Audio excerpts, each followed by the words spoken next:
Hi, நம்ம இன்றைக்கி என்ன பார்க்க போகிறோன்னா தி ஸ்காலர்ஸ் மதர் டங் அப்படிங்கிற ஒரு லெசனை தான் பார்க்க போகிறோம். இந்த லெசன் வந்து அக்பர் அண்ட் பீர்பால் ஸ்டோரிஸ்லேருந்து எடுக்கப்பட்ட one of the part of the story தான் இது. ஒரு நாள் வந்து கிங் அக்பரோட கோர்ட்டுக்கு வந்து ஒரு பண்டிட் வருவார். கோர்ட்டுன்னா கிங் அக்பரோட அரசவைக்கு வந்து ஒரு பண்டிட் வருவார்.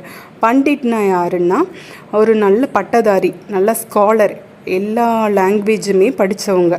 அவங்களுக்கு வந்து எல்லா லாங்குவேஜுமே சரளமாக பேச முடியும். அவங்களால தாய்மொழி எப்படி பேசுவாங்களோ அதே போல் எல்லா மொழிகளுமே நல்ல ஃப்ளூயண்ட்டாக பேசுவாங்க. அப்படிப்பட்ட ஒரு பண்டிட் வந்து கிங் அக்பரோட அரசவைக்கு வந்திருப்பார். வந்து என்ன பண்ணுவாருன்னா எல்லார்கிட்டேயும் ஒரு சேலஞ்ச் பண்ணுவார். அங்கே உள்ள கிங்குக்கிட்டேயும் அந்த அமைச்சர்கள்கிட்டையும் ஒரு சேலஞ்ச்னால் ஒரு பெட்டு கட்டுவார். என்னென்னா, எனக்கு வந்து எல்லா லாங்குவேஜுமே தெரியும், நீங்கள் ஆனால் என்னோடய தாய்மொழி எதுன்றது வந்து கண்டுபிடிக்கணும் அப்படின்னு சொல்லுவார். அப்போ வந்து எல்லா அமைச்சர்களுமே ட்ரை பண்ணுவாங்க. நிறைய கொஸ்டின்ஸ் கேட்டு எப்படியாச்சும் அவரோட தாய்மொழியை கண்டுபிடிச்சிடணும்னு சொல்லிட்டு ட்ரை பண்ணுவாங்க. பட் யாராலையுமே கண்டுபிடிக்க முடியாது.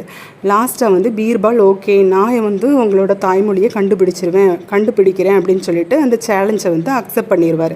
அப்போது அன்னைக்கு நைட்டு வந்து பீர்பால் என்ன பண்ணுவாருன்னா பண்டிட்டோட ரூமுக்கு வந்து போவார். அப்போது வந்து பண்டிட் நல்லா தூங்கிட்டு இருப்பார்.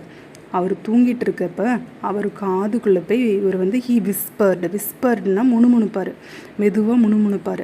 அப்புறம் கையில் வந்து ஒரு ஃபெதர் வச்சுருப்பார், மயிலிறகு மாதிரி வச்சுட்டு அதை வச்சு அவர் வந்து டிக்கிள் பண்ணுவார். டிக்கிள்னால் கிச்சிலம் கட்டுறது. காதுகிட்ட மெதுவாக அந்த ஃபெதரை வச்சு அப்படி தடவணுன்னா அவருக்கு வந்து ரொம்ப கிச்சிலமாயிரும். இப்போ வந்து நீங்கள் நல்லா தூங்கிட்டு இருக்கீங்க, உங்களை யாராவது டிஸ்டர்ப் பண்ணால் நீங்கள் என்ன பண்ணுவீங்க? சடனாக நம்ம வந்து தமிழில் தான் திட்டுவோம், நம்மளோட தாய்மொழியில் தானே நம்ம திட்டுவோம். நம்ம வந்து இங்கிலீஷில் திட்டணும்னு தூக்கத்தில் யோசிப்போமா? இல்லை. அதே போல் தான் பண்டிட்டும் என்ன பண்ணுவாருன்னா அவரோட தாய்மொழியில் மதர் டங்கில் வந்து ஒரு பேட் வேர்டு சொல்லி திட்டி விட்டுருவார். திட்டி விட்டுட்டு அவர் வந்து அரை தூக்கத்தில் இருப்பார்ல. அப்புறம் அப்படி படுத்து தூங்கிடுவார். அப்புறம் நெக்ஸ்ட் டே வந்து கோர்ட்டில் வந்து எல்லாரும் வருவாங்க. கோர்ட்டில் அரசவைக்கு எல்லாரும் வருவாங்க. அப்போ பீர்பாலும் வந்திருப்பார்.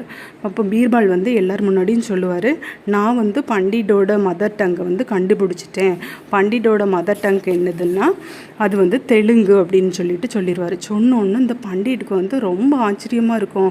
பரவாயில்லையே, கண்டுபிடிச்சிட்டானே அப்படின்னு சொல்லிட்டு ஓகே அப்படின்னு சொல்லிட்டு உண்மையை ஒத்துப்பார். ஆமாம், என்னோட மதர் டங் வந்து தெலுங்கு தான் சொல்லிட்டு அக்செப்ட் பண்ணிப்பார். அப்போது கிங்குக்கும் ரொம்ப ஆச்சரியமாக இருக்கும், எப்படி தான் கண்டுபிடிச்சான் அப்படின்னு சொல்லிட்டு கிங் அக்பர் என்ன பண்ணுவாருன்னா பீர்பாலை தனியாக கூப்பிட்டு வந்து கேட்பார், எப்படி நீ வந்து இந்த உண்மையை கண்டுபிடிச்ச, அவரோட மதர் டங் வந்து தெலுங்குன்னு எப்படி கண்டுபிடிச்ச அப்படின்னு சொல்லிட்டு கேட்பார். கேட்டவுடனே பீர்பால் சொல்லுவார், நேற்று நைட்டு வந்து நான் வந்து அவரோட ரூமுக்கு போனேன். அவர் வந்து தூங்கிட்டு இருந்தார். அப்போ வந்து அவரோட ரூமுக்கு வந்து உண்மையை கண்டுபிடிக்கணும்னு போனேன் அப்படின்னு சொல்லிட்டு நடந்ததை வந்து சொல்லுவார்.